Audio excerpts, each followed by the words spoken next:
With a petrol price reduction of R1.07 over the last 2 months, an interest rate reduction of 25 basis points in South Africa and 50 basis points in the US, and a slowing of consumer and food inflation, South African households are beginning to breathe a sigh of relief. However, the threat of rising electricity costs remain an existential threat to household finances. Where does this leave South African consumers? Let's speak to Standard Bank Executive Marc Plessis on this. Marc, good evening. Thank you so much for your time. I really do appreciate it.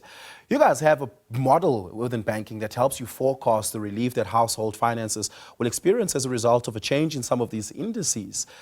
What is the extent of this relief, and can South Africans begin to at least expect this to continue for a while? So yes, Oliver, thank you for having me. So we do think so. We've obviously seen a reduction in the consumer inflation to 4.4% in August, which has allowed for the Monetary Policy Committee to make a decision to reduce the repo by 25 basis points. It's certainly going to start helping homes alleviate that pressure. As you mentioned, petrol prices, food inflation starting to slow. So a really good combination that is going to start helping homes, we believe.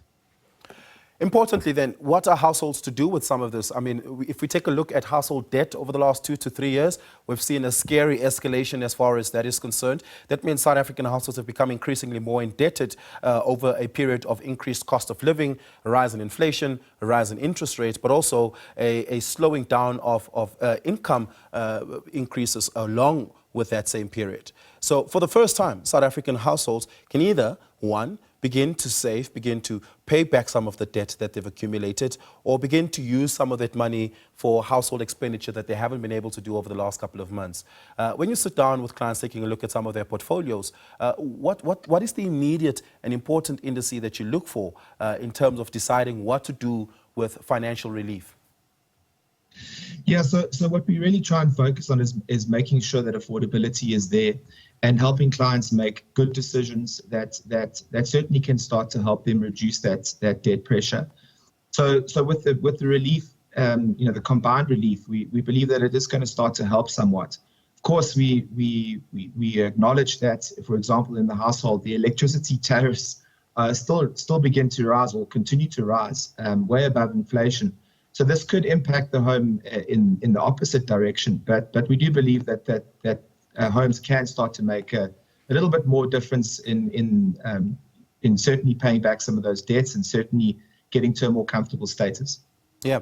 Home loan pressures have been the biggest pressure over the last couple of years with the increase, with the rise in the interest rate. A reduction of 25 basis points. Do you expect to see, by and large, that defaults will begin to slow down, but more importantly, that households are able to catch up with whatever debt they may have accumulated in household debt?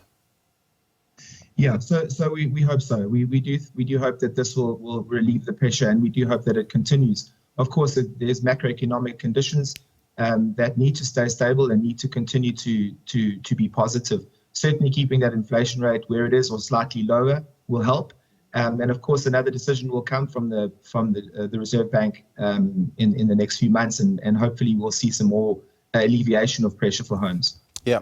Marc Plessis, thank you so much for your time this evening. I really do appreciate it.